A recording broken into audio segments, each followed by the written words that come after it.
yow daal bu leen toppatoo doxal sa dox yow daal nga la fàtte leen te dox sa dox non non bu leen may bës doxal sa dox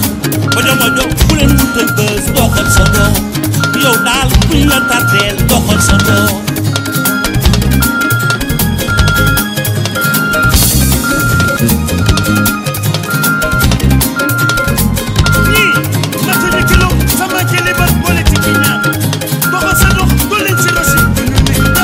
yow daal nga la fàtte leen te nga dox sa dox non non bu leen may bës doxal sa dox yow daal bu leen toppatoo doxal sa dox mojo mojo bu leen wutal bës bàyyi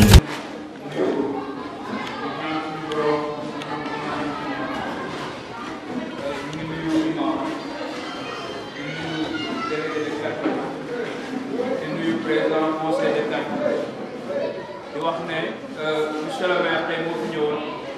ànd ak délégation mu ngi ànd ak Ibrahima Sène président conseil de quartier bu Mbour ànd ak Omar Diop directeur de stade ànd ak Mamadou Camara directeur complexe ànd ak Ismaïla Ndiaye di responsable suivi projet ànd ak Lamine Seck cellule de communication ànd ak Souleymane Fall ak Rosalie xam ne moo nekk fële ci région mooy social.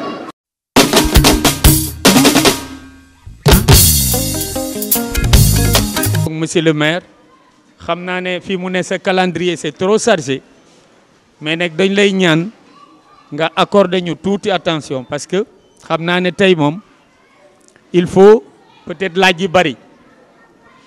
parce que lii xew fii di aménagement nouveauté la les gens depuis presque une semaine se posent des questions lan la ñuy defar fii kenn ku ne di génn parce que ñu ngi gis oto yi di sotti ñu gis machine yaa ngi dër ku ne ak ku wax ak ku waxul yaa ngi naan lii lañ fiy def comme nag dañ daan poser ay questions na luñ fiy def ndey ji mbilli ñi ñëw na ci seen kanam bëgg ci waxtaan ak yéen wax leen ni mu ko bëgg a defee jox leen xalaatam déglu leen aussi seen xalaat lu ngeen ci xam moom muy ngeen wax ko et je crois que bu ngeen ko waxee aussi dina leen tontu ci tontu bu rafet donc monsieur le maire vous avez la parole.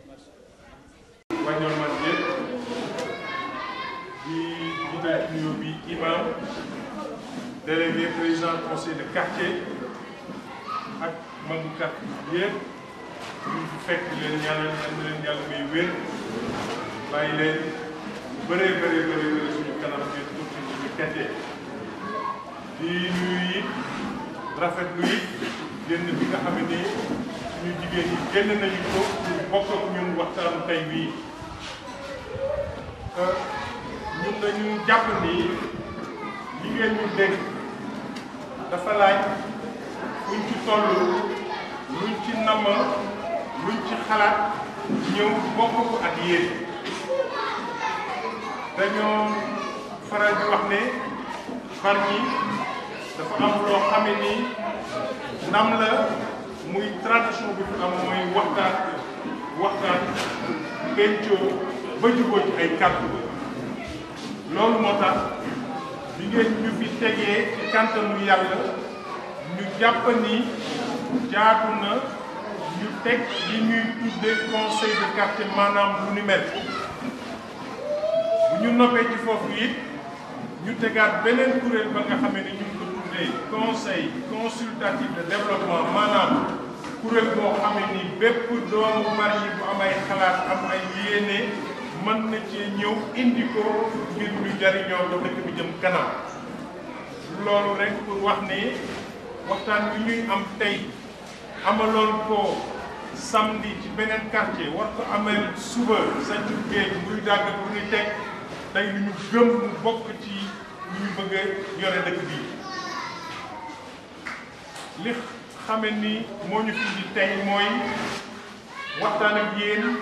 ci li ñuy def ci quartier bi Ndiolmane ak li ñu namm def ci Ndiolmane ak li ñuy def ci biir Bargny gi yépp parce que dëkk Ndiolmane c'est vrai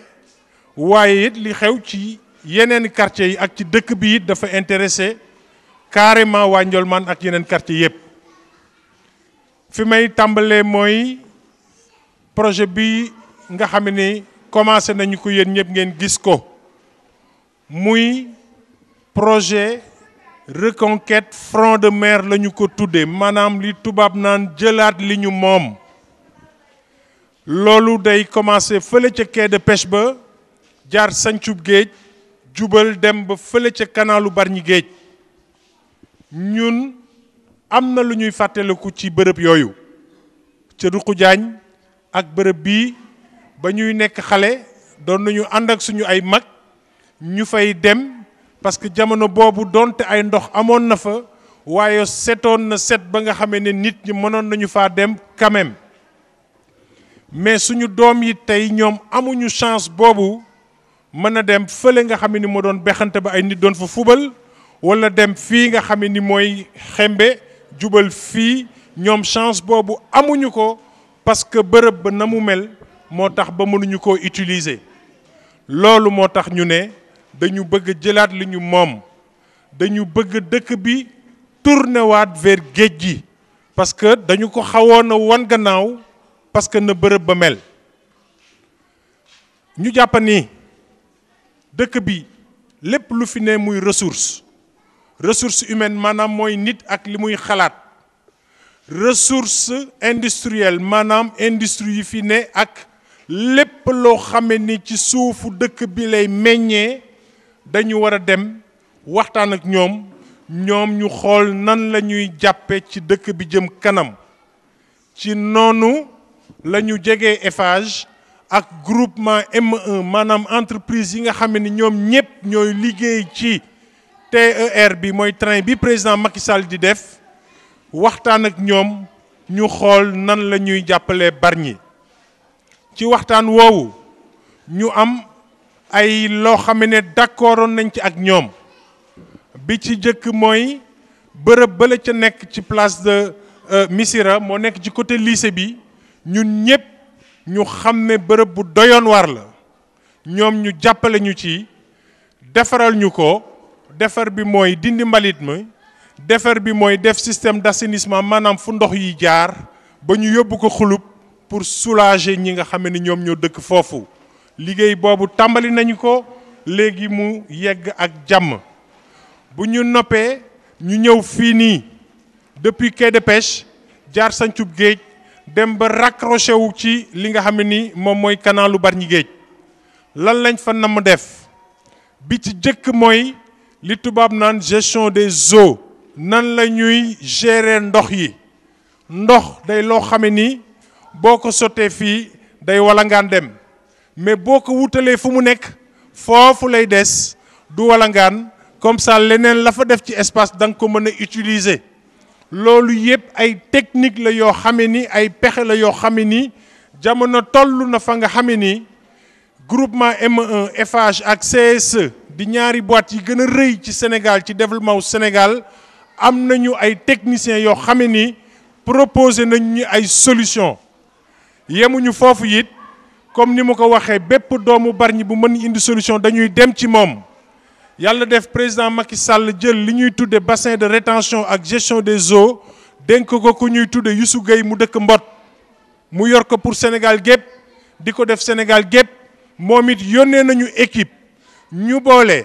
équipe bu Eiffage yi xalaat bi ñu indi ñu boole équipe bi nga xamee ne ci la Sénégal sukkandiku pour defar bassin de rétention yi nekk ci Sénégal yépp doomu Bargny jiite ko loolu moom la ñu indi confronté ko génne benn système pour gérer ndox yi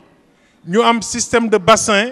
ak système de canalisation pour récupérer ndox yi loolu daf ñuy permettre li ci des ñu remblayer ko def ko nag muy ay espace de jeu et de loisir maanaam espace yoo xame ne mën nañ di fay fo mën nañ it di fay noppaloo mu mel ni bu ñu defee lu ni mel li ñu namm mooy ñaari terrain football terrain yu ndaw waxtaan ak ñi nga xam ne ñooy waa Ndiolmane ak jeunes yi xool ndax bërëb boobu gënul a adapté pour terrain plutôt que fi ñu nekk xam ne day am problème de sécurité routière. ñu ngi ñaawlu oto bi fii saaraan barki Dembo Ndiaye ba jubal ci li nga xam ne mooy école bi bu ñu fa defee ñaari terrain bii côté Ndiolmane waa Ndiolmane terrain bii côté Nguy Dagg waa Nguy Dagg def fa terrain de basket def fa espace boo xamee ni ñiy pétanque daañu fa mën a nekk def fa espace boo xamee ni ñiy damier nekk ca gaar ba daañu fa mën a nekk def fa espace yoo xam ne ña nekk ca mbaar ya tey daañu mën a yeesal seen ay mbaar ñu nekk fa ak espace de jeu yoo xam ne pour xale yi la amul dara lu ñu fay tabax lu dur loolu bërëb ñépp la kenn du fa tabax lu dul benn hangar ba nga xam ne matériel u ñiy toppatoo la ñu fa parce que dañ koy reboiser matériel technique boobu fu ñu koy denc ak li nga xam ne ni day doon benn u ñaar u ñetti cantine yoo xam ne ña fay ne dinañ ci mën a jënd boisson yu ni mel loolu la ñu fa namm mais li ñu exclure mooy bëggatuñu benn bâtiment benn fondation jóg ci bërëb boobu parce que bërëb bu Bargny gépp la su ma ko naree tënk day mel ni bi ci jëkk am ci solo mooy ndox yi nan lañ ciy taxawee beneen bi mooy nan la ñuy fexee ba jëlaat foofu jox ko jaboot yi jox ko xale yi jox ko mag yi ñu fay feexlu ku nekk di fa def activité ba nga bëgg ba noppi ñu def fa ay lampe def fa nag li tubaab naan aménagement paysager ay garab yu bëree bëri ba dëkk bi mën a tourné waat foofu loolu rek la ñu fa namm du leneen amul bâtiment bu fiy jóg amul dara lu fiy jóg loolu mooy li nga xam ni moom la ñu namm ci li ñu tuddee front de mer bi. defe naa ne daal wax bu sotti la ndax yëlif kër dëkk nangoo concerté waa dëkk bi ci li ngay liggéey kooku loolu la waa dëkk bi loolu la waa dëkk bi bëgg ndax comme ni ko kii waxee rek question bi ñëpp a ko posé bi nga xamee ni lii xew na ñu ne waaw lan la ñu bëgg a def fii ku nekk indi sa xalaat mais defe naa xalaat bi ci yow la war a jekk ci yow la jekkee tey pour nga wax ñu lan moom lañ fi nar a def. lii tax monsieur le maire jóg expliqué na ko léegi c'est bien parce que mbir su amee dans un quartier si gox nga déplacé wu ñëw sa gox ba foog waa gox ba ñuy dundee foofa xam foofu na mu mel mën a wax ak yow man tey ci suba rek j'ai été là-bas sur le site la ma gën a intéressé mooy suñu armeel yi dem naa ba taxaw ak ki nga xamante ne moo yore les travaux ne ko gis nga armeel yi suñuy maam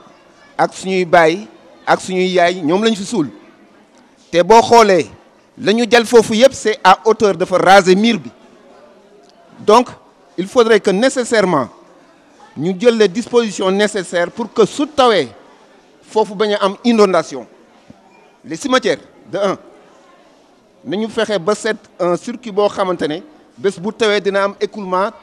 mu permettre cimetières yi comme na mu daan mel en l'état mu mel noonu sinon suñu ko bàyyee noonu su tawee dana andi problème au niveau de cimetière te inondation lay doon man xam naa problème inondation au niveau de cimetière parce que boo dem Dakar di nga gis cimetière yi caaro yi ni bu inondé léppay fees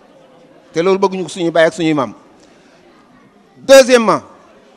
j'ai posé la question parce que boo demee ba foofu aussi da ngay curieux aux techniciens yi nga xam te ne ñoo yore mbir mi ma ne leen quel est l'objet même de ces travaux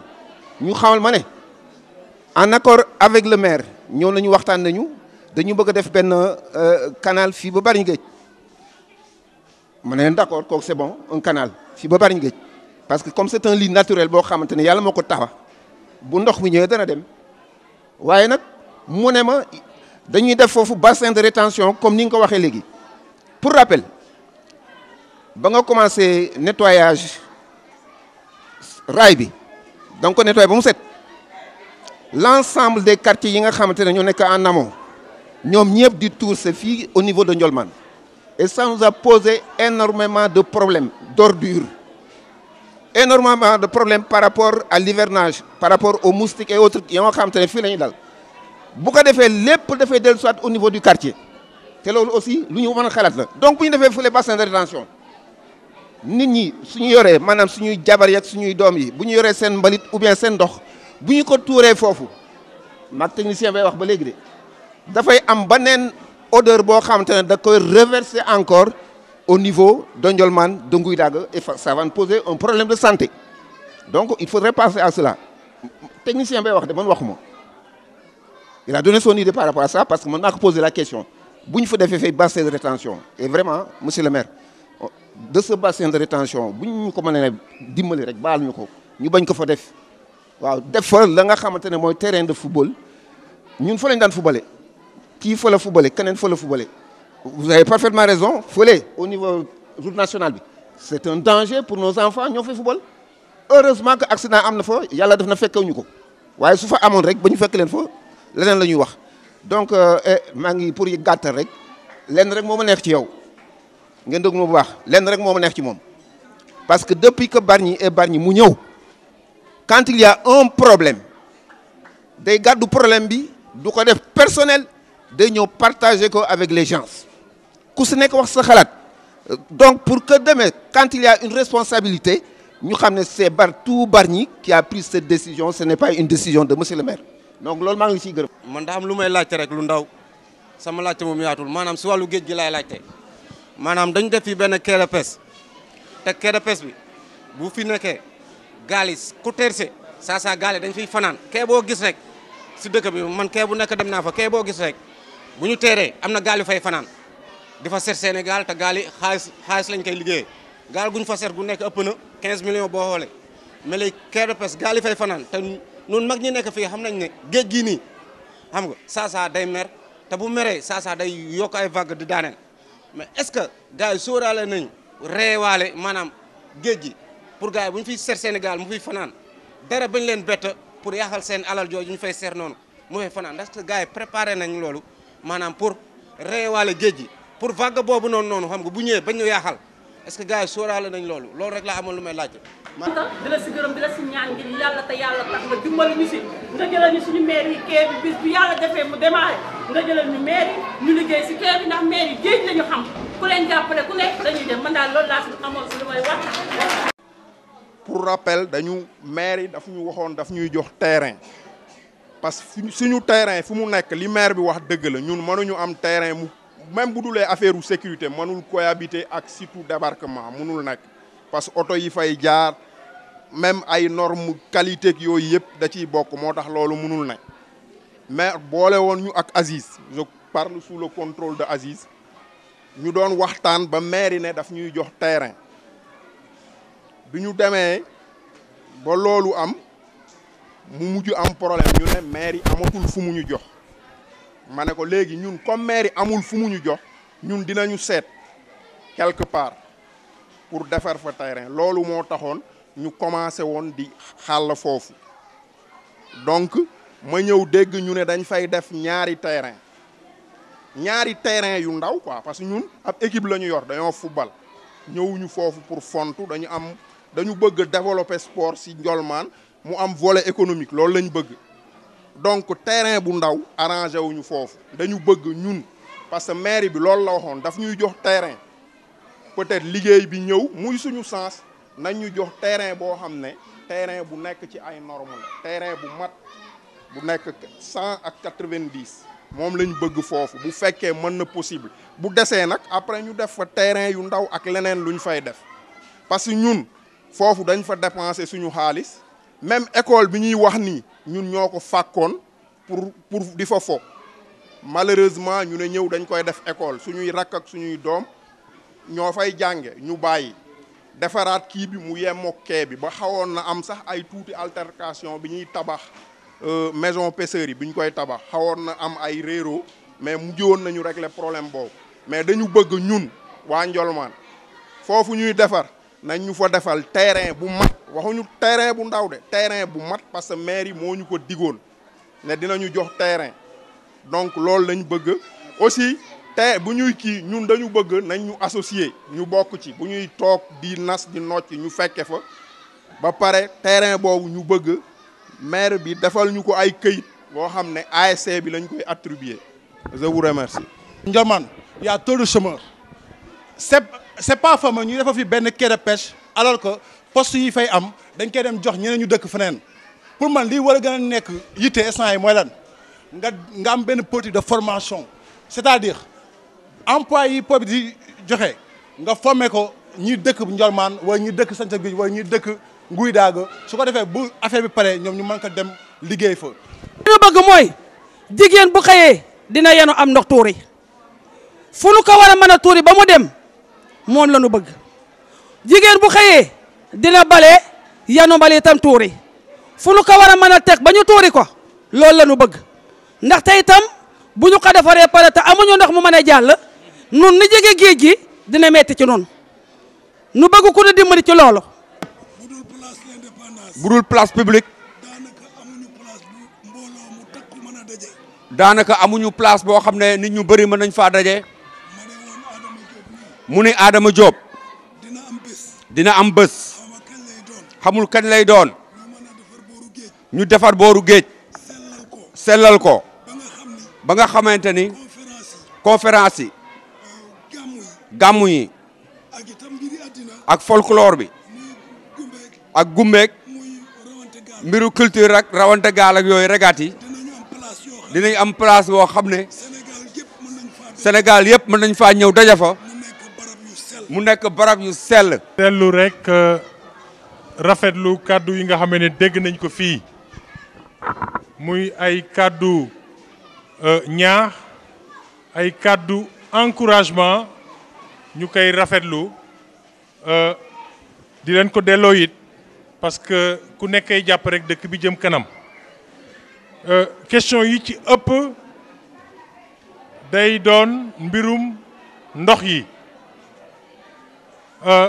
li wér ba wér mooy defar moo ñu tax a jóg gis tey ni Ramblay bi fi mu toll moo sut loolu du dara dañuy liggéey pareeguñu li ma wax léegi mooy man damay tàmm rek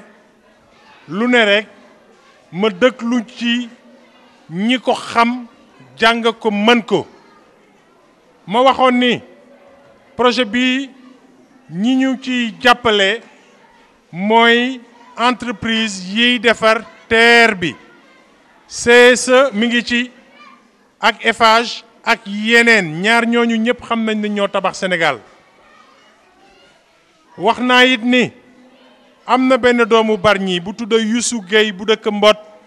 moom moo yore bassin de rétention yi ñuy defar ci Sénégal gi yépp mu dëkk biir Bargny yónnee na it équipe ñu jël ñoom li ñu xelli booleeg li waa Eiffage ak CS ak ñañu àndal proposé loolu moo indi ma wax ni ndox yi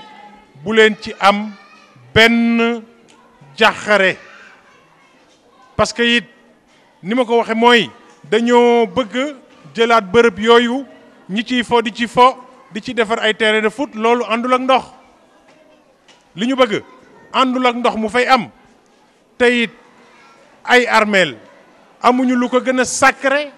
ne ñi nga xam ne nii ñooy suñu ay maam di suñu ay kilifa fa la ñu tëdd moo tax ma bëggoon a waxaat rek doyen Omar ak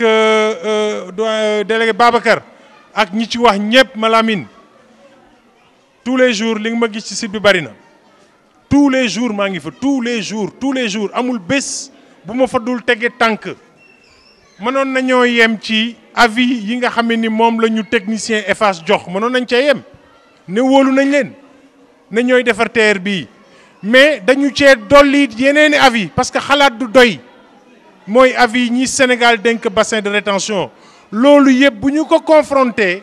mooy indi la vraie solution loolu yëpp pour wax ne suñu préoccupation bi ci jëkk loolu la moo tax yemuñu ci benn avis yu bëri la ñu jël confronté ko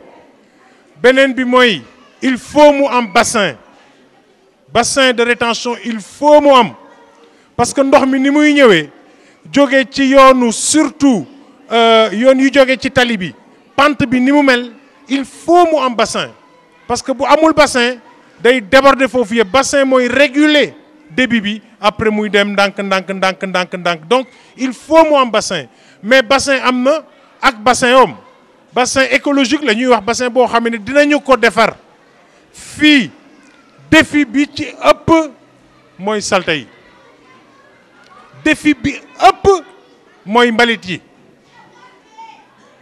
camion bi da doon am problème pour dugg ci dëkk bi maintenant dinañ mën a jaar fële ñëw ba bërëb bi loolu nag il faut ñu def comme ni waa Sénégal gi yépp di def mooy denc seen ay mbalit bu oto bi ñëwee ñu def ko ci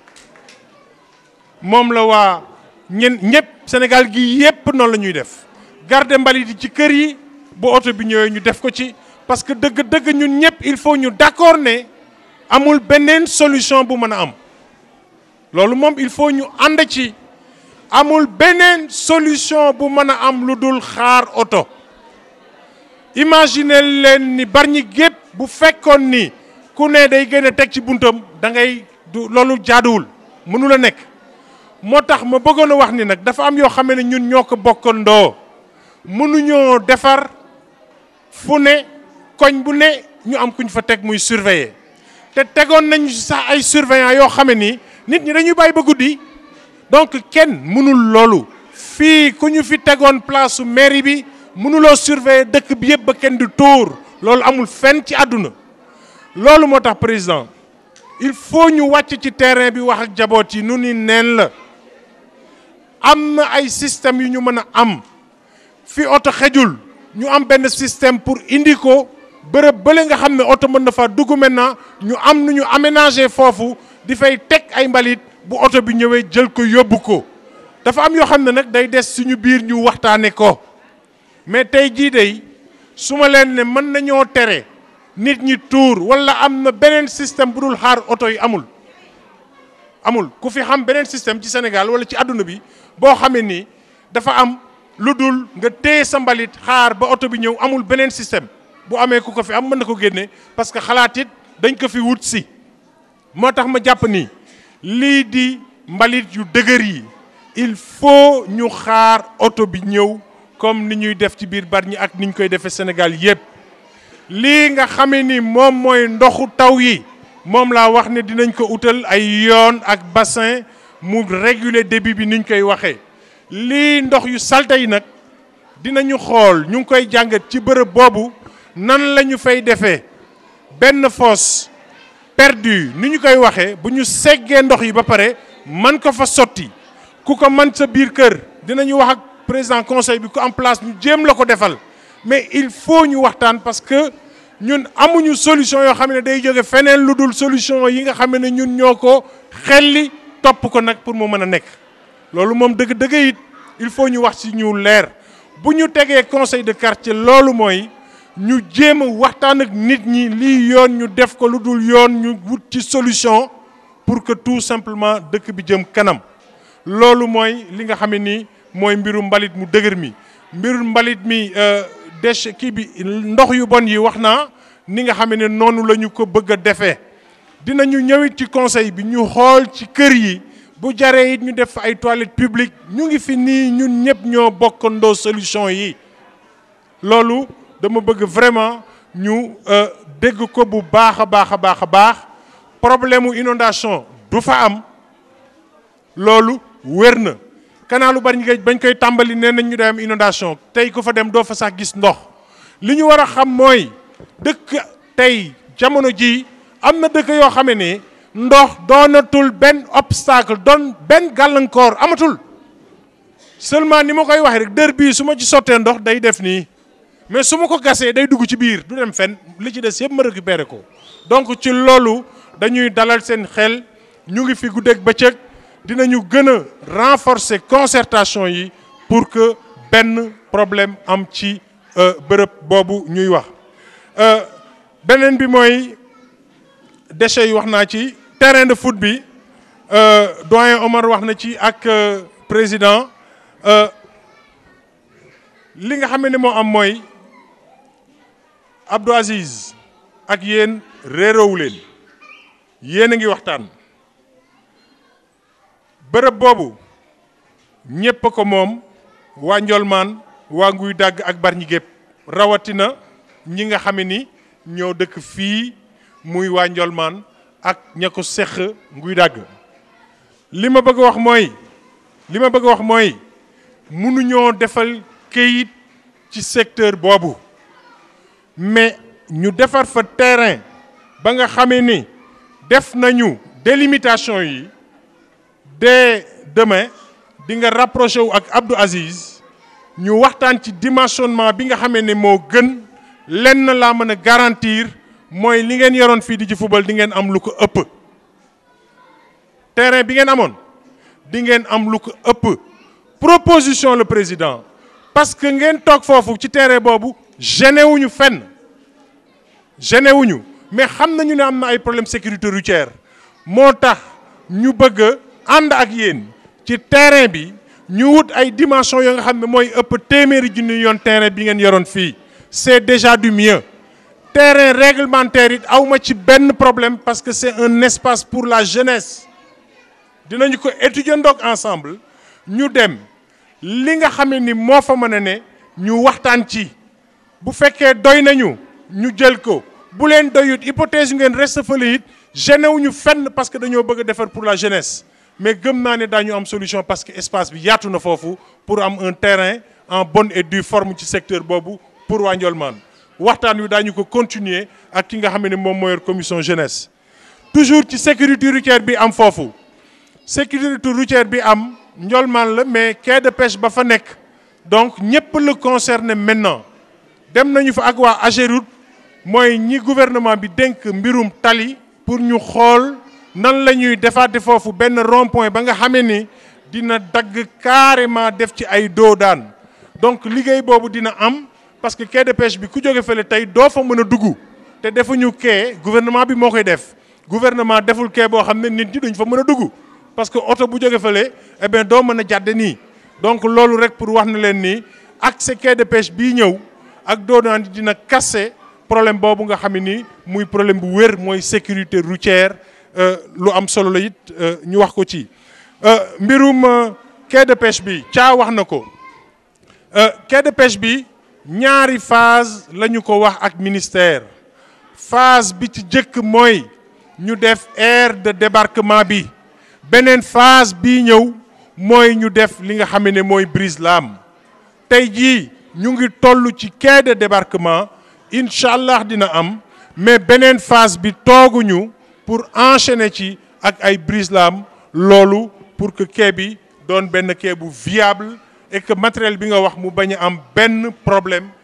incha allah yal nañ ci yàlla jàppale ba ñu yegg foofu. waaw dañu waroon ñëw waxtaan ci dara amagul dañu tàmbali ay travaux donc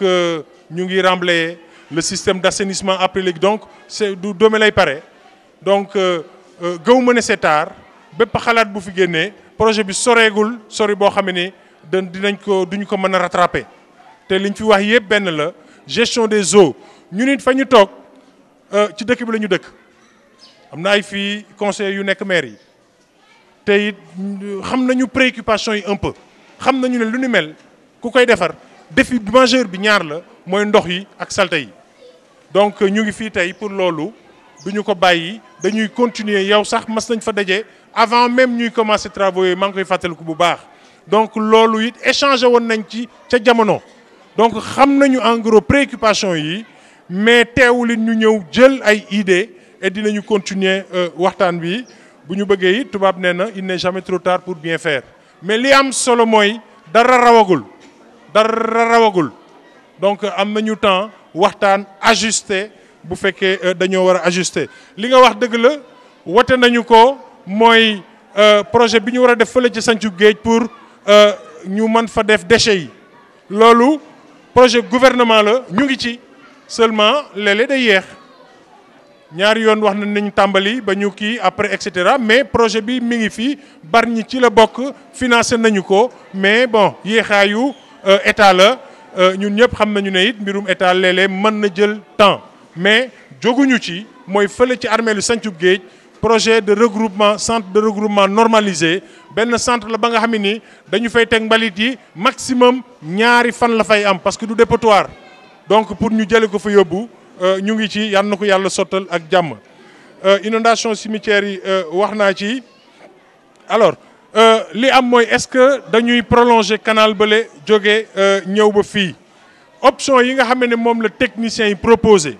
c'est parce que ndox yi kenn arrêté wu ko woon loolu moo tax il fallait mu walangaan mais ndox yi boo ko arrêté gérer ko mën nga éviter benn canal ba nga xam ne ni day jóge fële dem ba fële ñoom xam nañu taw yiy am at mu jot depuis 20 ans seeni calcul xam nañu nuñ koy defee bu fekkee ne ndox mi temps la da ngay def bassin ba nga xam ne rek dina mën a contenir temps bassin boobu boo ko relier géej bu feesee di sotti géej dootoo soxla muy dem ba nële dañuy rek def rythme ay bassin ñoo koy rythmer fii ba Bargny géej mais loolu yëpp ay calcul la yoo xam ne ñoom ñoo koy def pour wax ñu ne bassin bi nii lay toll pour téye fa ndox ma mais bu fekkee amoo foo prévoir pour ndox ma nekk fa ba day walangaan di dem loolu moo doon indi walangaan bu metti bi terrain de football bi wax naa ci papier yi wax naa ci jarul papier fii nee naa bâtiment du fa am mooy li ñuy bañ lii espace su ñëpp la waa Ndiolmane waa Nguy Dagg rawatina waa Bargny gépp benn bâtiment du fa taxaw jarul ñu fay joxe kayit parce que ku yor sa terrain du fa mas a jóge incha allah. Ndiolmane amatul place bu rëy boo xamee ni mën na sax accueillir ay manifestations dignes de ce nom Ndiolmane quartier bu rëy la Ndiolmane dafa bokk ci histoire du Bargny te loolu bés bu paree ñi koy jëkk moom mooy waa Ndiolmane pour ñëw lépp lu ñu doon def fii muy xat bu ñu demee foofu dañ ko def ab place bi ci war yépp mooy conférence mooy lépp mooy sabar ak lépp loo xam ne ni daañu ko mën a def foofu te du déranger kenn surtout que dañ fay def ay lampes éclairer ko depuis donc daañu ko mën a utiliser suba bëccëg ak guddi loolu yëpp effectivement dina fa mën a nekk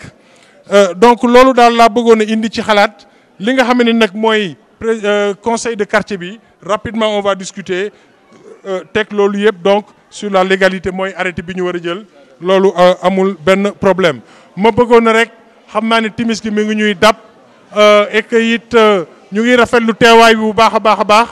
vraiment waxtaan wi bu ñu sañoon dañ koy continuer mais ni may waxee toujours mooy quartier bu ci bëgg ñu gisee na président bind semaine ba ci topp maa ngi fii waxtaan wi neexoon na mën nañ ko continuer semaine prochaine mën naa ñëwaat fii ci yéen rek la dépendre parce que gis naa ne ñu bëri am na lu ñu wax mais temps bi ñu tënk moo metti mais semaine prochaine président délégué bu ngeen bëggee ñu ñëwaat fii continuer waxtaan wi parce que lii moo ñuy dundal lii mooy tax li ñuy def du ci am ay jiyoo du am ay réero vraiment di rafetlu kàddu yi lool daam ñu ngi lay jaajëfal ci action yi ñu ngi rafetlu taxawaay bi nga xam ne amee nga ko si Bargny di rafetlu taxawaayu sama jigéen suñu nu mu tudd ajaru ak maam maa nekk jigéen ñi fi nekk ñëpp rawatina kilifa yi Ndiolmane yal na leen yàlla jàppale suñu kilifa yi Baye Mansour ñu ngi koy xalaat ñu ngi koy ziar di ko ñaanal wér yàlla gën ko bàyyi suñu kanam.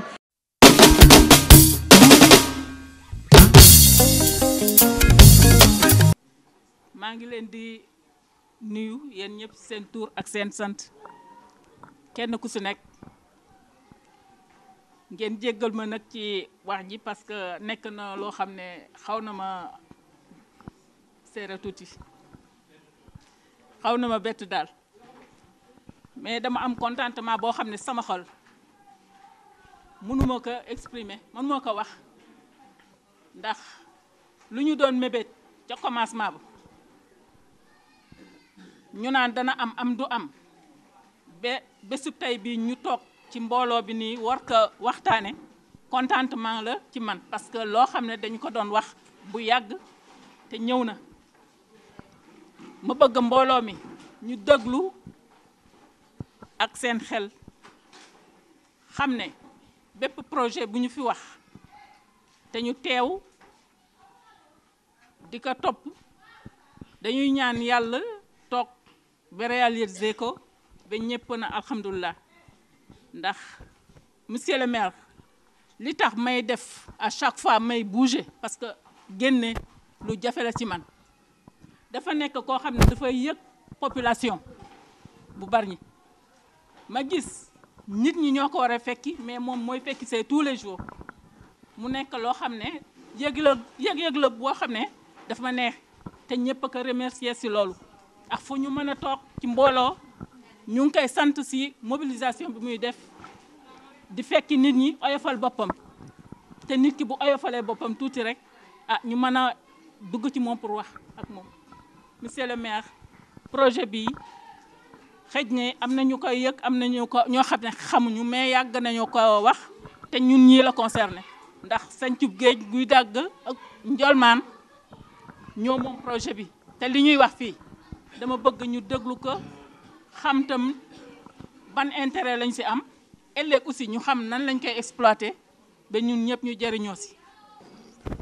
ñu ngi leen di nuyu yéen ñëpp di ci jiital kilifa nguy dàgg délégué de quartier imam président conseil ak suñu mag ñi baax ñi toog di leen ñaanal yal na leen yàlla may wér bàyyi leen suñu kanam lu bëree bëri di it nuyu suñu mbokku jigéen yi nga xam ni dama koy faral di wax bari ñi day fierté mën nañ koo am ci suñu ay jigéen ngir seen taxawaay ci liggéey bi ci njaboot gi yal na leen yàlla jàppale. jeunesse bi it ñu ngi leen di gis ñu taxaw ñëw bokk ak ñun waxtaan wi ci projet bi nga xam ne gis ngeen ko fii ñu koy def ci foofu laay daanele projet boobu dafa am solo pour ñun ñuy nekk xale ba ñuy nekk xale maa ngi fàttaliku doon nañuy ànd ak suñu ay mag di dem fële sa Ruxu Jaañ ñii di football ci beexante bi te fii it xam naa ñii ñu mag fii mën nañ ñoo wax ne nit ñi fii la ñu doon dem ñii di football ñii di feexlu ku ne di def li nga xam ne ni moo la intéressé mais dañoo gis ne ak jamono biy dox dem na ba maintenant mbalit yi dañ fa bëri woon ba kenn mënutu fa woon nii football nii toog ni def dara loolu ñu bëgg delloo bërëb boobu ñu delloo ko waa dëkk bi parce que demoon nañu ba ñàkk ko xanaa quelques mbaar yi nga xam ne rek ñoom ñoo nekk ci côté géej gi mais demoon nañu ba ñàkk espace boobu loolu moo tax ñu waxtaan ak ay société yoo xam ne ni ñiy defar train bii président Macky Sall indi fii pour ñu gunge ñu ci loolu projet bi yemul fii ci sancub géej dañu koy jële depuis quai de pêche ba ñëw fii jaar sancub géej ba noppi jubal dem ba kanaalu Bargny géej foofu yépp dañu koy defaraat bu ñu ko remblayer ndox yi ñu wutal ko yoon am na dem nañu Ndiolmane te am na ñu ñuy wax inondation yu ni mel ñu xamal leen ni jamonoy tey nit day dëkk sax ci géej defaraat ko ba dëkk ca ndox boo ko wutalee yoonam lay jaar la ca des nga récupérer ko boo ko wutuleel yoon nag fépp lay jël mu mel ni fi ñu toog nii rek ku fi sotti 10 litres ndox day walangaan mais boo gasee boo sottee ca foofa lay dugg du laal keneen ku nekk à côté ba tax na ñu bëggoon dalal seen xel que ni ndox yi dañu koy canaliser yóbbu ko ci ay bassin ñu jël ko yóbbu ko géej defar foo xamee ni dafa jegeñ géej moo gën a yomb canalisation yi dëkk bi yëpp bu ngeen demee Ndakaaru yëpp géej la dem versé wu sa géej mais ñun dañu ko defarul woon dañu ko bàyyi woon noonu rek ndox mi daal mooy xuus xool fu mu jaar loolu la ñu bëgg a génnee defar ndox mi mu am fu mu jaar dem jubal sa géej ga loolu bu ñu ko defee ba noppi nag dinañ fa def terrain de foot dinañu fa def terrain de basket dinañu fa def ñi bëgg a def pétanque mooy boule yi dinañu fa def ñi bëgg a damier pour mu doon espace ba nga xam ne waa dëkk bi dañu koy jëlaat jeunesse bi am fu ñu nekk mag ñi am fu ñu nekk dina am ay espace de jeu aussi pour xale yi loolu la ñu namm def ci bërëb boobu amul benn bâtiment bu fay jóg parce que bërëb ñëpp la ñëpp delluwaat ku ne profité wu ci jeunesse beeg ñëpp li fiy doon ci bâtiment dina doon peut-être benn wala ñaari restaurant parce que quai de pêche am na fa li fiy doon it dina am benn espace pour ñu di ci stocker matériel bi nga xam ne moom la ñuy reboiser parce que dañu koy reboiser ay garab jëmbat ko ba mu verte lool dinañ ci def ay lampe ba nga xam ne même guddi mën nga génne dem doxantu foofu. Bargny dafa manqué ay bërëb yoo xam ne ni jeunesse yi dinañu mën a dem toog fa feexlu fa def fa lu ñu bëgg comme ni ñu ko doon defee ca jamono suñu mag ñi mën nañoo wax lan moo amoon ci bërëb yooyu. loolu daal laa bëggoon a indi ci leeral ci bërëb boobu ma tontuwaat ko rek bi ci njëkk mooy ndox yi ñu wutal ko fu mu jaar def ci bassin yóbbu géej beneen bi mooy ñu def ci ay aire de jeu maanaam foo xam ne daañ ci mën a dem feexloog lu ni mel ba pare it def ciy garab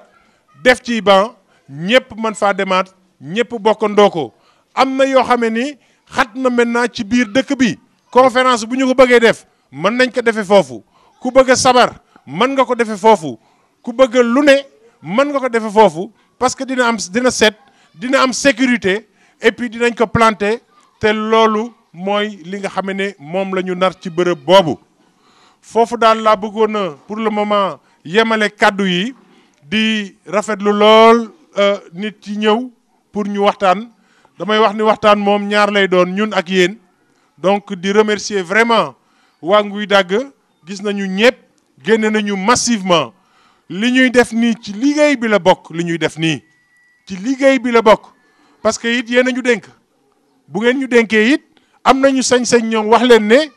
ah liggéey bi ñoo koy bokkandoo parce que fii bu ñu ko defaree ba noppi nit ñi dafa tuur du am benn njariñ moo tax bu ñu ñëwul waxtaan ak yéen xool yéen ak ñun ban taxawaay la ñu am parce que nu ni neen rek la nag kii mi ngi tuur kii mi ngi def lii nañu dem waa mairie bi quartier bi it waa mairie bi ñun ñëpp ñooy waa mairie bi ñun ñëpp ñooy waa mairie bi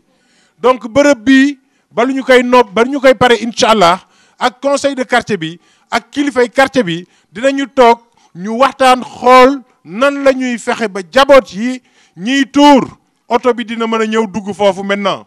xam naa ne oto bi doon na am ay problème pour dugg koñ yëpp oto bi dina mën a dugg noonu génn ba ñëw ba noonu ñi nga xamee ne ay ndox la ndox yi dinañu wut foofu ay bërëb yoo xam ne ni fosse perdue yoo xam ne ni daañu fa mën a tuur bref pour wax ne rek la nu ni neen nanu waxtaan in xool nan la noo defee ba nuy dëkkuwaay dëgg-dëgg mu am cet loolu lu am solo la foofu laa bëggoon a yemale pour le moment kaddu yi di leen gërëm di leen wax ne déglu leen moo ñu fi indi ku am loo proposé na ñëw ku am lu leerul ñu leeralal ko dañuy tàmbali demagul fen lépp mën nañ koo modifier ñu waxtaan ci jël solution bi nga xam ne moo gën jërë ngeen jëf. projet yi envisagé yëpp bëgg naa daal waa Nguy Dagg gis ci seen bopp dégg nga deuxième bi moo di espace bi ngeen di defar su ma juumul parce que fii des fois da ngay gis ni di ñëw di sëkk na kër gi moo ko moom kii moo ko moom kii moo ko moom ma am xalaat na yéen bu fekkee da ngeen ràmbale foofu yëpp ña wax na ñoo moom place boobu bu ñu ñëwee tey di tabax yéen lan moo fii seen taxawaay parce que aussi dama xamul ndax domaine bi domaine maritime la yéen a ko moom wala boog ñii xam ne ñoo ko moom seeni kër la il faut que mu leer am na ñoo xam ne fii ñu ngi commencé woon sëkk na dañ la ñoo ko moom man intervenir naa pour ñu ñëw arrêté wala nañu arrêté donc nag loolu aussi il faut que ñun ñu xam ndax ñoom bu ñu rembler fii yëpp ba mu leer mën nañu dem tabax seeni kër wala déet. kii pëkkale deer la baax it maa ngi si ginnaaw kii pëkkale infini nag dama laa moytu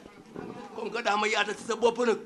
ay la yéen ba ma gisee laa xam ne sikki sakka am na so dañ ko dal di rafetlu sëkk bi sëkk fii man du ma fende yàlla tax ma la wax man bii ma nekkee gone maa ngi si ma presque 55 ans diggante nu kër fële ah géej ay tool fa nekkoon tooli mboxo ba ma daa yónni ab pour oote ji añ dama daa ragal bon ba nu demee nag ba géej gi la dox xam na ne domaine maritime mu ngi avancé léegi nag ay la yéen li la ñaan moo nuy place yi nuy yaakaar sàmma lin ko ba tëddee am doo bañ ñoo daaxa suñu biir nii non dama amoon na maa waa imbaal ma nga sëkk bi jëlu def ko fii dañu bëgg u baarelal nu si foofu faa xamante ne fii ndox mi ba ñëwee bi genn ak wet laa demee ba ko defee nun ba géej gi baawaanee nu am fa nu liggéeyandoo troisièmement nu bëgg nag quai de pêche bii ba nu mel ne waa jas ñaa la yuuxu amu ñasa ñene amu ñasa nu bëgg noo mel noonu dañu si bëgg ay place in waxal nu li noo financé li noo dox li nu si war a def in waxal nu ko nu fournir ko ba place yi génne nu mën see amee place in mën a liggéey noonu jigéen ñi.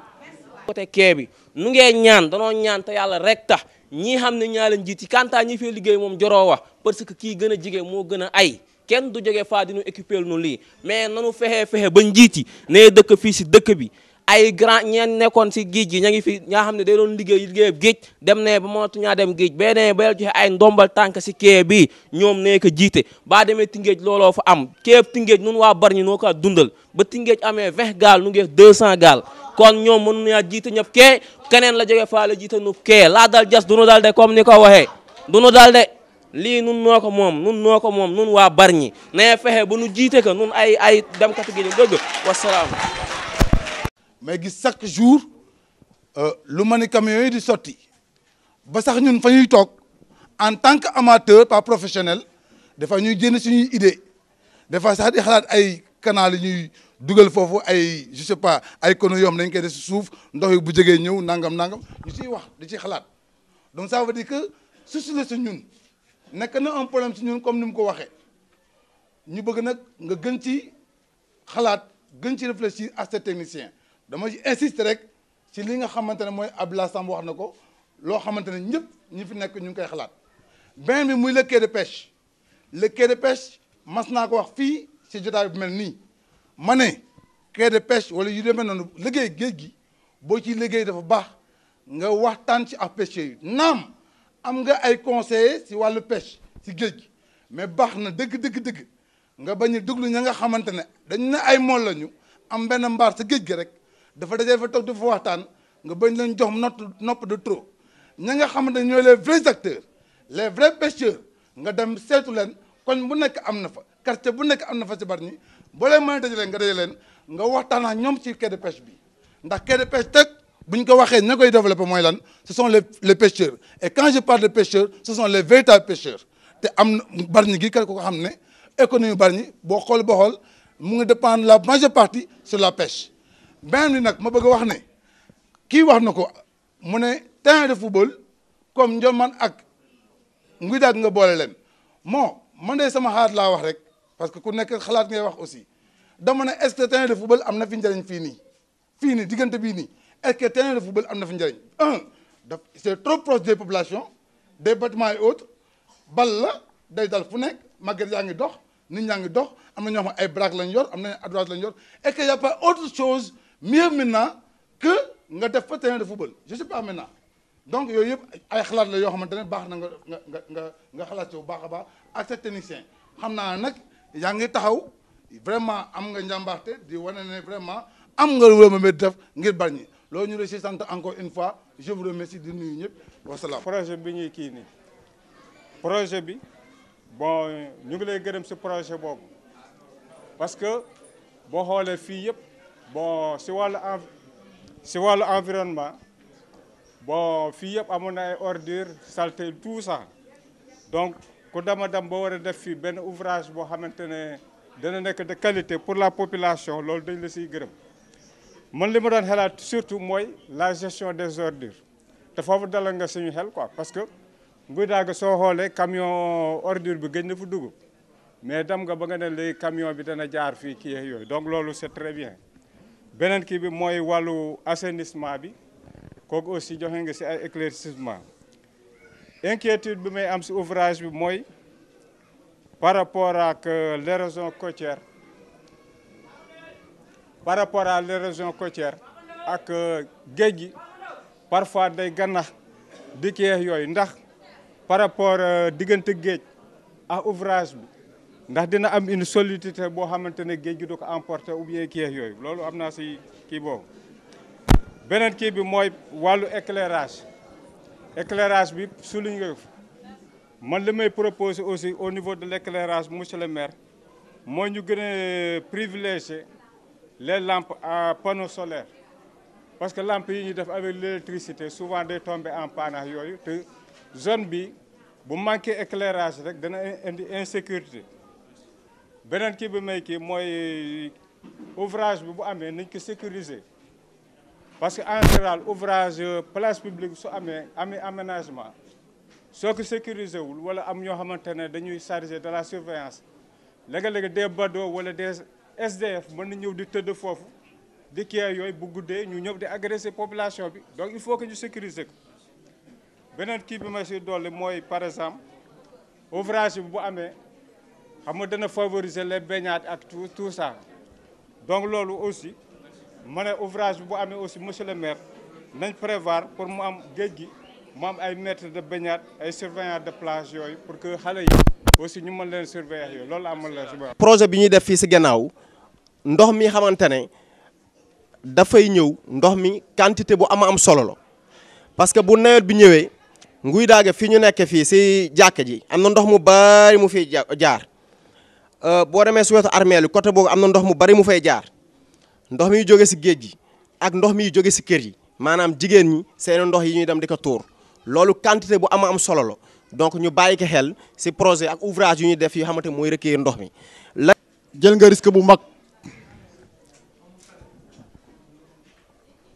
ndax projet bii nga bëgg a teg fii yaakaar naa risque la ci sa carrière politique parce que projet bu mel nii samay at néew na de mais gëw ma ne mas na am lu mag lu mel ne lu ñu liggéey si Bargny li tax ma ne nag risque la mooy que ne ñu bëri wax nañ ko fi ñii ñëpp ñi li ñuy tiit mooy nawet te nawet bi ma ngi ñëw li ci des yàggul te niñ ko xalaatee na foo ko ràmbalee dina am passage yoo xam ne ndox mi sa lay jaar bu fekkee ndoxu taw dafa ñëw ale yi mu war a jaar yëpp ñu fattaka te amul lu mu ko mën a déverser pour mu dem géej yaakaar naa ci biir dëkk bi lay duggaat donc su ma nee nag risque politique la parce que ça veut dire que loolu bés bu amee rek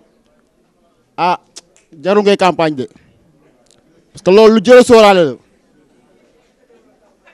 lu jër a sóoraale la parce que nit ñi d'accord bëgg nañ fii mu rafet mel na mu war a mel boo ko defee nag mu réussir résultat amul benn inconvénient bu si am ngoon gëmal na di nga faluwaat merci. lii sama inquiétude la woon aussi kii bii ngay wax ouvrage la bu sérieux il faut ñu am digue de protection boo xam ne ndox mi du ñëwaat fii bu nawet jotee ndox mi day ñëw ba ci ba jege kii la doon wax ne man ngay liggéeyal kon bon bu ñu fi defee buñ ko rembler d'une façon boo xam ne day jàll ci kaw di ñëw te géej dafa am doole fii lay yegsi donc liggéey bu sérieux la war a doon bu nekkee liggéey boobu kontaan nañ si lool boobu foofu lañ lay remercier mais bu dee buy ñëw di indi li ñu indi ne c'est pas la peine bon. am na xalaat yu rafet yu fi génnee ma commencé par délégué ñi nga xam ni fii ñu ngi koy defar buñ ko defaree pour waa dëkk bi la domaine maritime moo fi gën a bari koo xamee ne da nga fa am dara na nga rapproché wu ci mairie bi ñu waxtaan ci yoon am na lu ci yoon wax ci espace yi nekk ci côté géej domaine maritime la tudd doonte nit mënoon na fa moom dara mais géej gi moo avancé te domaine maritime buñ koy natt dañuy teg géej gi fi mu nekk jubal ci biir donc na ñëw mairie ba ñu waxtaan ci lu ñu waxtaanee rek solution mën nañu ko am mais mairie soxlaa fa parcelle dëkk bi moo fa soxla parcelle nguy daggaa waa dëkk bi mais ku fa amoon ay droit ñëwal mairie ba ñu waxtaan wut ay solution comprendre nañ ko mais ñun ci dëkk bi la ñu dëkk xam nañu it ne fii lu ñuy doon ndaw xale yi sax xam nañu ne fii ndox moo fi faral di ne mais ni ma ko waxee wér na bu leen ci am benn inquiétude dinañu ko liggéey mon grand frère c'est vrai nag dañu tàmmul fii di liggéey ndox yi tey boo demee canal Bargny Géej ndox amatul sax ci canal bi tey jii nii boo demee ndox amu fa te nawet jaar na fi daaw pareeguñu woon gaw ma ne dégg nañ fi ne waa Bargny Géej woote nañu wàllu daaw man dégguma ko te pareeguñu woon canal bi fii Remblai bi toll loolu du dara dañuy defar plateforme bi ba pare ñu def bassin yi bépp yoon dañ koy canaliser benn yoon duñ ko obstruer amul benn yoon boo xam ne ni moo tax day jafe technique ñu dugg ci pluviométrie capacité day jafe ñu dugg ci mais nun la nu ni neen la noo fi dëkk benn problème ci kantanu yàlla du fi am mon frère ñun nekk ñu fi pour jël ay risques ñaareelu mandat yàlla moo ko yor lenn moo ñu fi tax a toog defar mu baax pour nit ñi lii ñëw yàlla rek moo koy tudd mais xam naa fi nga waxee xam naa esprit état d'esprit bi nga waxee dialogue bi nag c'est normal dañ leen ko amel yéen ñu dénk le minimum mooy ñu ñëw fii la ñu toll lii kat defuñu ko lii mën nañ ko loolu dañu leen ko amel éclairage public bi fépp la c'est vrai mais semaine bii di ñëw bu soobee yàlla daañu ko tàmbali mais fépp la conséquences yi xam nañ ko ci jigéen ñi et cetera dinañu ko tàmbali pour mu régler sécurité bi daf ci bokk également dinañ ko éclairer dinañu def tout ce qu'il faut bëgg nañ fa def benn brigade de l'environnement am na idée yu bëri mais apprécier na bu baax proposition yi nga xam ne moo fi génne vraiment loolu dañ koy rafetlu Promoville Bargny bokk na ci premier trimestre bi la ñu namm démarrer ñu ngi commencé secondaire route nationale la ñuy démarrer am na 6 kilomètres d'axe à Bargny mais tàmbale guñ ko ci biir Bargny département bi Sangalkam ak Tëngéej la ñu commencé gul donc dinañu ñëw yegse fii problème mu maître nageur effectivement bu ñu gañewaat espace bi nit ñi dañ fay demaat eh bien day gën a yokk it sangu yeeg yu ni mel il faut ñu prévoir li nga xam ne ni mooy ay maître nageur loolu effectivement lu dëgg la ci sécurité fële ci tali bi quai de pêche bi xam nga oto bu jógee fële Diamniadio doo fa mën a dugg parce que amagul rond-point donc secteur boobu yëpp ay changé dina am rond-point dina changer complètement foofu ni muy demee li nga wax ànd naa ci bokkul woon ci suñu ay projet mais il faut ñu xool ak Eiffage nan la ñuy def ba bassin bi nekk ci digg bi ñuy def noonu mu jéem a it jël ndox yi nekk ci yéen pour que noor nawet ngeen di mën a liggéey mais am na ci ay questions yoo xam ne il faut ñu xool ko ak préfecture waxtaan ci ak waa Tëngéej loolu daañu ko jàngat mais war na mën a nekk lu am solo la it parce que da ngeen di daan seen doole rek pour indi ko ci jaboot yi wax nañ fi it mooy terrain football. alors mon frère Pape Laye est-ce que terrain mën na fa am wala déet c'est vrai préoccupation jeunesse bi la te it ñu jàpp ni espace am na fa pourquoi pas mais yeneen espace dina fa am parce que yemul fii rek day dem ba raccroché wu fële beexante ba ci la bokk donc yemul foofu rek alors mon frère qui disait terrain waa Ndiolmane jigéen ñi waa Nguy Dagg mais Ndiolmane ak Nguy Dagg ñoo dëkk léegi dañu yaa taxal ñenn wala déet non non nanu demee positif rek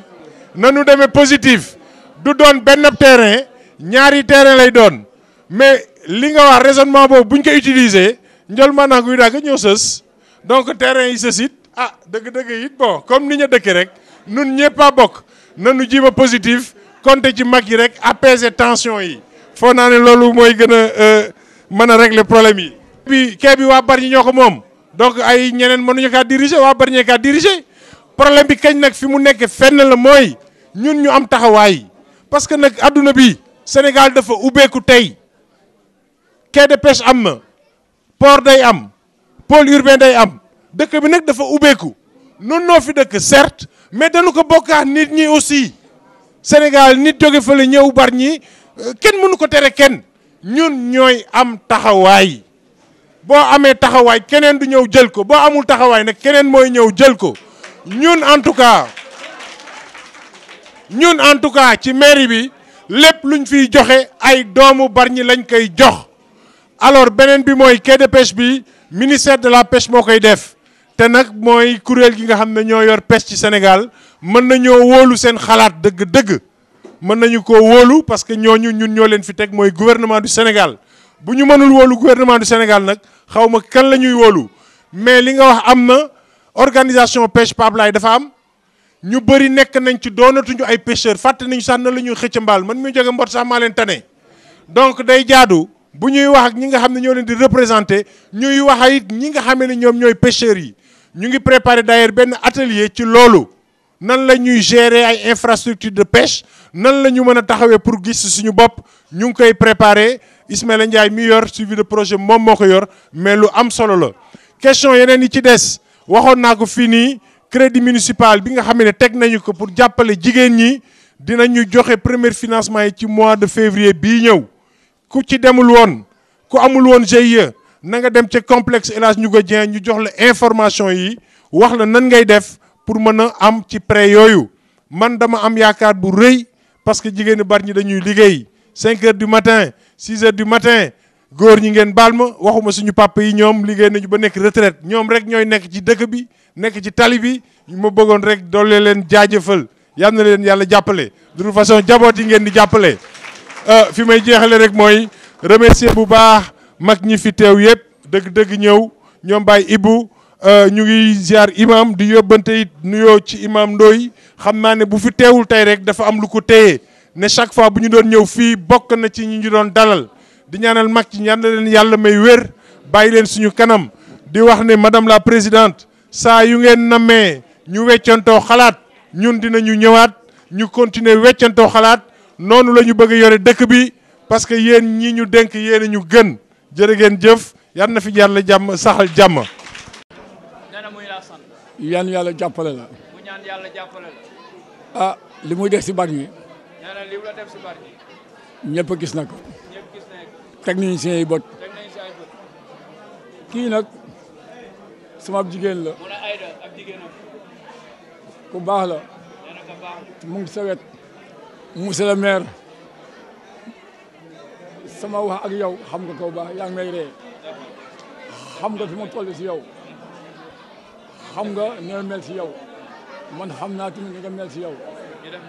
waaye maa ngi leen ñaan maa ngi defal yàlla kon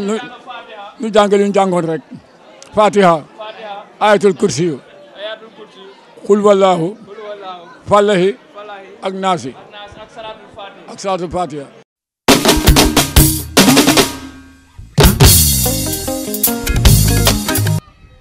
di leen wax ne monsieur le maire mii moo fi ñëw ne day seet sa waa Santhiou Géej nemmeeku leen defe naa ne du benn yoon bi du ñaar yoon du ñetti yoon ñëw na fi ay yoon ngir rencontre leen wax leen li mu mébét wax li mu bëgg yéen it ngeen wax li ngeen bëgg li ko indi fii tey nag li ko fi gën a indi mooy sunu problème mu sëkk bi muy sëkk nii ñëpp xam nañ ne monsieur le maire keroog bi mu fi mujjee fii sunu problème yëpp ñaar la woon mooy dex gi ak mbedd mi yàlla def na ne nag dex gi bi nu la ko waxee sëkk mu ngi noonu sëkk baa ngi ñëw donc sant yàlla. di nuyu mbooloo mi fi teew yëpp di remercier délégué ci taxawaayam bi mu am ko ci quartier bi am ko ci Bargny gi yëpp di wax ne li ñu fi indi mooy li ngeen moom ci kàntanu yàlla yéen a ñu dénk te jaadu na nit it bu la dénkee foo tollu nga ñëw waxtaan ak moom ci fi nga tollu li ci des ñoom ñu indi ay xalaat wax seeni jafe-jafe ñu àndandoo trouver solution yi. maa ngi leen di nuyu maa ngi nuyu maire ak ñi mu àndal di ko ñaanal yàlla parce que am nañu fii amoon na fi ay maire yu fi ne gis naa ko wax dëgg yàlla abu yaa ko fii pare ak bu parewul mu ngay def waaw nu ngi koy ñaanal yàlla mi xam ne moom dara teewu ko projet yi mu yor yàlla na ko yàlla may mu yeggali ko jàmm yàlla may nu fekk ka mag ñi aussi man maa ngi leen di gërëm maa ngi leen di sant salaam. parce que lii nii dafa ñuy permettre ñun ñu mën a dund aisément parce que Bargny li ñu koy gis nii yëpp fii mooy buntu bi fii mooy entrée bi mooy sortie bi ñun amuñu fenn la mooy Bargny la ñu am Bargny ne ku ñu ko liggéeyal ñun déjà dund nañu suñu dund ba pare yàlla baax na mais suñu gone yi ñun dañu amoon ay espace yoo xam ne dañ si daan football di si def lu ne xam nga booy yi tey nii amuñu fu ñu fubale bu ñu waree fubal dañuy dox ba quartier des fois quartier ñu tëj bunte bi indil ñuy jikki soldat ne doo ñu fi dugg noo ñokkuñ toog jàpp nañ jàmbur donc nag li nga mébét lépp c'est bien vrai loolu dafa manqué Bargny te Bargny dafa war a dund. ne tamit am na beneen problème boo xamante ni bi dégguma ko si ba tey muy problème mu géej gi parce que géej gi tamit day sàmbaraax day tuur ndox léegi ndox boobu bu ñëwee fan lay dal fan lay dugg ñun loolu mooy suñu problème parce que fii tey bu géej yi sàmbaraaxee ñun dañuy yeewu 3 heures du matin di secourir ay gaal ak yooyu yëpp problème mu ndoxu dëkk bi réglé nga ko mais man ba tey dégguma problème mu parce que géej gi day versé ndox boobu xamul ma ndox boobu mooy sama problème fu mu ne nii monsieur merci jërëjëf. parce que Dawlef bii jógee côté Ngéeñeen di ñëw dafa sëkk bras de mer bi léegi dëkk ba commencé di raw experts yi ñëw ne nañu gasaat bras de mer yi ma yaakaar ma laaj la loo prévoir diggante Pommief ak Bata parce que foofu le nombre de types d'eau yi daan dal si dëkk bi daan dugg léegi duggatu fa fii mënatul ne ba nuux bi. beneen question bi monsieur le maire bii nga jógee xalaat lii ci Bargny muy fii ngay defar nii si di ko sëkk ñeenti bunti ndox moo daan jóge kaw di ñëw di fa verser posé naa la ko question ba barkaati fan yee ba nga ñu fekkee tefes muy acte bu ma apprécier parce que déglu nga ma ba ma ngi lay tooñ sax na laa nañu xool ndax mën ngaa fee yam déet nga ne ma baaraas nga jàng effectivement bon ñeenti place yi ndox yooyu xam ne dafa daan ñëw di sottaku ji mu ngi ko commencé bii ci kër ndem si yàlla gi Alaaji Madoun Boy bu sëncub géej bi bu nguy dàgg bu njolmaan bon bassin yi ndax day nekk net tolloo ndox bi ou bien kii bi day continuer verser ji géej ou bien canal bi day traverser nii te canal bi su traverser nii diggante canal bi ak lii jëm géej tey ñëpp xam nañ ne comme ni ma ko waxee géej parfois day gannax boo xam ne dootul jël suuf dootul puus suuf day récupérer suuf diggante bi fii canal bi jaar ak géej lañ fa prévoir je vous remercie. dëkk bi am na ñu naan tali la yow yaa mën a leeral nit ñi d'après les rumeurs am ñu naan projet bi tali la am na kër yu ñu war a laal yow yaa war a dalal xeli nit ñi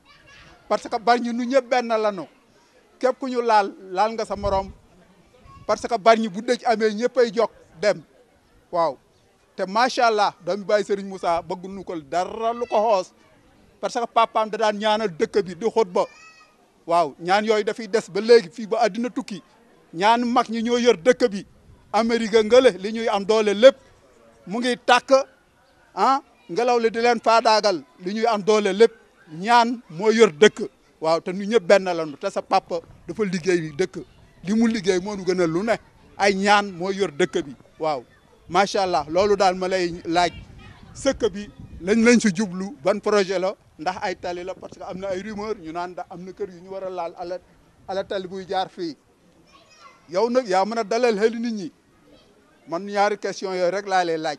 waaw loolu rek. projet yi mais projet bii nag bu ma ko yëgoon day du ma la wax nga def ko parce que dexu Yuuxu Kasara dañ ko soxla fii yëpp beexente bi fii yëpp fi la eau de pluie daan jaar je ne parle pas encore de l'avancée de la mer eau de pluie yëpp fi la daan jaar mais heure bii temps yi njëkk yi bu ñu gënee nekk xale booba je faisais la seconde et la première heure bii fii lañ daan footballé dina wow korong ak central ak terrain yooyu yëpp foofu ñu sëkk yëpp fa la waa Ndiolmane daan footballé ak nguy dàgg mais avec l'avancée de la mer les eaux souterraines moo tooyal affaire bi kenn mënatu fa football léegi ak géej gi la ñëw géej gi ba yàbbee fi mu ne bu Bomploré dana sotti foofu te géej gi daana sotti te du ñëw foofu ma yaakaar ne li ñu waroon jëkk a def moo la mbalit mi ñu affaire yi mbalit mi ñu réglé ka kenn bañ a tuurati foofu ñu bàyyi dex gi noonu mu nekk barrage boo woowee wow na boo wowul ba géej gi déversé ñëw toog foofu mais avec l'assainissement qu'on est en train de faire je vous ai bien écouté dama xamul nag affaire bi durée bi lan la oui la durée des travaux la durée des travaux et le coût des travaux parce que ce que vous avez dit jusqu'à Ndiaga Samb là-bas c'est immense ça fait beaucoup d'argent c'est des milliards ça c'est des milliards te projet Bargny bu njëkk bi moo la defoon ab canal Sococim ba Bargny géej eaux pluviales yi ba ñëwee dugg si canal bi dem pële wala dem si bannu naturel bi newoon fii am na benn bannu naturel ba nekk fii ou bien géej gi ba Bompeloré ba yàbbee dugg si canal bi dem comme ça on pourra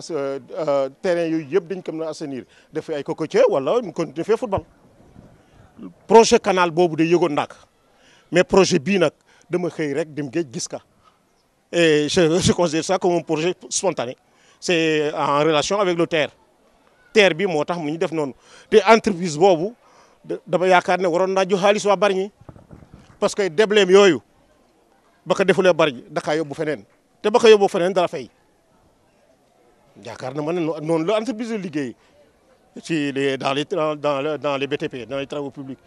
déblai yi mu def fii da si war a fay bu fekkee am na accord ak conseil municipal ça je ne sais pas parce que li nga wax léegi il faut conseil municipal wax si c'est un projet immense projet bi mag a mag la te ni waxee noonu la ñu kaa def dina métti de waxuma la du am géej naka xam na mu ne kenn mënu ko arrêté parce que champ de tir bi njum li ñëpp diggoon nag njum li mu ngi si biir géej armeel yi Guy Julankar kenn gisatu ko armeel yi Guy Julankar mu nga géej am na ñaari bateau yu rëngoon fii ils sont à 100 mètres de la mer kon géej gi jëla ñëw moi dama daan dem ay vacances sur le toog géej gis géej gi ni moo ñëwee donc il faut tenir compte de ça ma dama defoon ne nag dex googu doon na fi amee njariñ mais nag comme les travaux on les a déjà commencé man mosuma yëg ne Ousseynou dex gi ndax ma su nekk su problème si noonu mosuma yëg ne dex gi problème la de yow yoon wi de moom nit ñi soxla na yoon wi waaw nit ñi soxla na yoon wi parce que fii ba am ne te kenn du fi bala dox ndox mi bu fi mënee jóge alxayrun mais c'est des eaux de ruissellement gis nga ndox moomu mi jaar fii dina génnee fii suñu suufi kër ñoom Pape Sakho si gannaaw la ndox mi daan stationné parce que fii yoon wi dafa jogoon ba ndoxam daw mënu fay jaar après lañ ko defal ndox mi di fi jaaraat bi ñu nekkee xale dafa daan jaar mais avant ndox mi saaxee na daan jaar ñëw si nu ginnaaw kër foofu le ruisselé moo andi woon yooyu yëpp bon parce que monsieur le maire yaakaar naa ne affaire boobu te gas bi aussi bassin de rétention yooyu ñuy wax fii vous faites 50 centimètres tu as d'eau de mer 50 centimètres un peu eau de mer la technique nag moom xayru nit ñi am nañ technique léegi mais daal man daal boo ma tàggu woon naa la wax ne loolu duñ ko def wasalaam ngeen baal ma wax. santaat ñëpp ci encouragement yi ci participation bi ak xalaat yi ngeen indi fi may jëkke mooy doyen Mamadou wax na ko question liggéey yi emploi yu jeunes yi liggéey yi wax naa sànq ni quai de pêche bi dina am lu mu changé ci liggéeyu jigéen ñi ak ci liggéeyu góor ñi quai de pêche bi ci boppam. beneen bi wax naa ko bu ñuy dem fële ca Diamniadio bari na ay entreprises yoo xam ne installé nañ leen station essence yooyu am na ay doomu Bargny ñu fay liggéey. beneen bi dama ko fàtte wax sànq am na benn crédit municipal bu ñu teg mi ngi fee Moussa Gueye moo koy gérer ci maison ci ancien maison des jeunes mooy complexe. crédit boobu premier crédit yi ñuy lebale jigéen ñi ak jeunes yi dinañ ko tàmbali première quinzaine février. donc ñetti point la yoo xam ne dina indi avancement ci dëkk bi beneen bi mooy projet yi ñu fiy annoncé ñu dem am taxawaay am fulla am fayda pour que waa Bargny gis ci seen bopp. man de benn affaire dama bëgg di koy fàttali nit ji Sénégal gépp mënuñoo jël seen ay investissement di ko indi Bargny ñun ñu toog port bi 260 milliards la pôle urbain bi 50% suuf si mi ngi Bargny. donc changement yi mi ngi suñu kanam moo tax am naa espoir bu rëy par rapport ak la jeunesse et l'avenir mais comme ni ma koy waxee taxawaay bi nañu ko mottali nag parce que fii dañ ko bokk ak ñëpp dëkk bi dafa ubbeeku port bii ñëw fii bu ñu amul taxawaay ñeneen dañuy ñëw parce que moomuñ ko ñun rek li ci des kañ mooy ñun ñu am accompagnement bi ci war loolu moo tax ñun ñu créer maison de l'innovation et de l'entreprise maanaam benn kuréel ba nga xam ne day accompagner ñëpp ñi nga xam ni dañuy wut liggéey d'ailleurs tàmbali nañu def recensement chômeurs yi parce que it li njëkk mooy xam situation bi donc c'est pour wax ne rek am na initiative yu bëri yoo xam ne ñu ngi koy teg pour orienter nit ñi ci li nga xam ne ñun tàmbali nañ ko quai de pêche crédit municipal entreprise yi fi ne ak lii ñëw port ak pôle urbain ak ya ca topp mais jërëjëf ci question bi ak contribution bi beneen bi mooy c'est vrai Mbaye wax nga dëgg ñu ngi eau électricité fépp mais xam naa ne de nguy dàgg ak fii frange bii sës géej des na mais dinañu continuer effort yi ñu doon def pour incha allah indi ko aussi fii nii wax nañu aussi ci mbeddum sancub géej ñaar moo ci am soxna Marie dafa am loo xam ni buñ koy xaaree ci état bi du mas a sotti am loo xam ni buñ koy xaaree ci mairie bi du mas a sotti foos yi ay ñu dëkk fii ñoo ko fiy def maire yi mën nañ leen la yónnee suba mais bu ñu ñëwee dañuy dem li tax ñu teg conseil de quartier di ñëw di wax ak nit ñi responsabilité boobu man ak yow ñoo ko bokk ñun ñoo ko bokk fële nga xam ne mooy en face armeel yi nettoyé nañ ko fi def fa ay gardien mais xam nga it mënuñoo am ay gardien 3 heures du matin mënuñoo am ay gardien dimanche mënul ne il faut aussi nit ñi impliqué wu ci moo tax boo waxee ni waratu leen a voter comprendre naa xam naa fi ngay waxee mais ñun ak yow ñoo ci bokk responsabilité effort yi ñu def pour dindi mbalit moomu nekkoon en face ñëpp gis nañu ko te ñëwoon nañu fi waxtaan ak nit ñi moo tax délégué il faut ñu am benn réunion spéciale ci propreté bi ñun ñëpp ñu ànd dem ci kër yi waxtaan ak ñi koy def responsabilité dañ koo bokk ci loolu dafa am solo lool ñu fàttali ko pavage yu mbedd mi wax naa ko tout à l'heure ñu ngi ci ay solution am nañ ci yaakaar mais dañoo bëggul a wax loo xamee ni nekkagul mais gëm nañ ne dinañ am solution man dinaa sol samay dàll ñu ànd ak yow ànd ak mag ci quartier bi ñu dem dugg ci kër yooyu waxtaan ak nit ñi parce que it tour moom mënuñu fay nekk nag 3 heures du matin mënul ne dëgg-dëgg mënul ne amul benn dëkk ba nga xam ne gardien dafa am sinon dañuy def gardien koñ bu ne moo tax dinañ ci waxtaanaat àndaat ci pare naa sol samay daal ñu dem dugg ci kër yi wax ak ñan la pour jéem a régler problème boobu mais xam naa fi nga waxee comprendre naa it ni mu méttee effectivement dëkk ci lu ni mel di mujj nag ci question yi nga xam ne posé nañu ko Youssoufa Pouy Daouda Pouy ñi bëri wax nañ ko ci fii nii c'est vrai mon grand frère mën nañu domte fii amul fu ñu mënul domte mais fi may commencer mooy conseil municipal Bargny bien évidemment conseil bi présenté nañu ko fa waxtaan ci waa conseil bi mooy conseil ba mujj ba conseil bi accepté ko donc loolu wér na le coût des travaux entre fii nii place Missira ak dragage xulub 1,3 milliard la mairie bi fayu ci dërëm li am ba am mooy Bargny dañoo yàgg jooy Sococim mi ngi fi defu fi dara ñun ñu jàpp ne nag bépp entreprise bu fiy ne di yeewoo war nañu waxtaan ak yow nga jàppale ñu ci dëkk bi loolu moo waral ñu dem waxtaan ak ñoom loolu yëpp it day lalu ci biir ay contacts it yoo xam ne dinañ ko am foofu ma bàyyi la négociation yi mais ça aboutit à ces 3 projets le coût bi ñu ko évalué 1,3 milliard le 3 projets yooyu. beneen question bi mooy entre Pont Yef ak fi ñuy def quai de pêche bi xam nga ndox principe bu ndox mooy boo ko domtewul day dem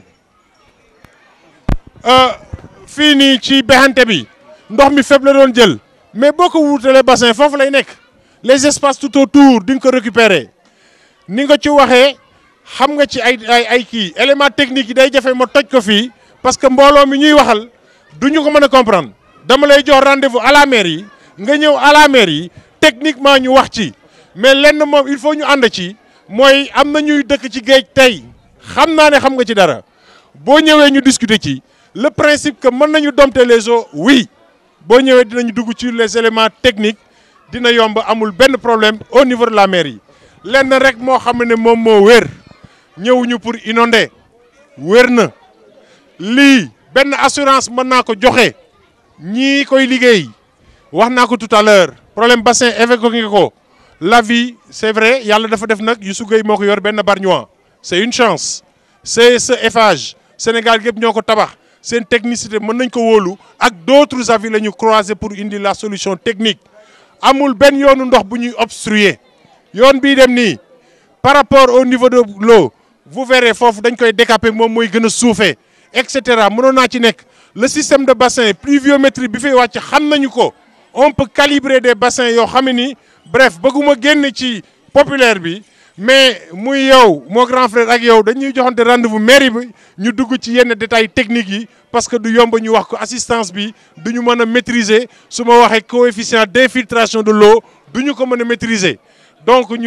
avant ñu dem dinañ jël rendez-vous ak ñëpp ñi nga xam ni bëgg nañu ñu dugg dans la profondeur des éléments techniques comme ça ñu mën ci wax benn assurance de mën naa ko joxe fii nii mooy gën téeméeri junni yoon li nga xam ni moom moo fi amoon li ma mën a wax rek mooy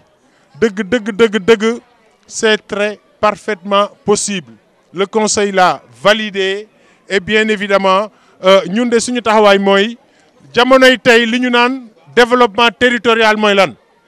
mooy ressources yi am ci dëkk bi yépp ñu jël ko ñu contribuer au développement ressource bi ci jëkk mooy ressource humaine maanaam nit ak xalaatam mooy li ñuy def se nii beneen ressource bi ci topp mooy ressource industrielle mooy industrie bu fi ne ressource technologique loolu yëpp mooy contribuer au développement de Bargny on se donne rendez-vous d'abord mairie pour la solution technique le coût des travaux la durée des travaux bien évidemment au mois de juin on aura fini mais bu ñu naree échanger day metti maa ngi ciy ñëw verdure bi ñu naree indi fii mësu fi am ce sera planté éclairé une solution même est en train d'être étudiée pour reculer suffisamment par rapport au trait de côte pour avoir benn espèce de digue il y a que des options sur la table ñëwal à la mairie contribuer donc un premier rendez-vous à la mairie un deuxième rendez-vous inchallah au mois de mai bu ñu koy inaugurer et vous serez surpris mon grand frère en tout cas jërëjëf parce que aussi on est là pour se nourrir des inquiétudes loolu moo ñuy permettre en tout cas ñu gën a approfondir les solutions mais bu ñu d'accord sur le principe que rek les eaux peuvent être domptées quelle est la meilleure solution jërëjëf merci beaucoup. waaw merci.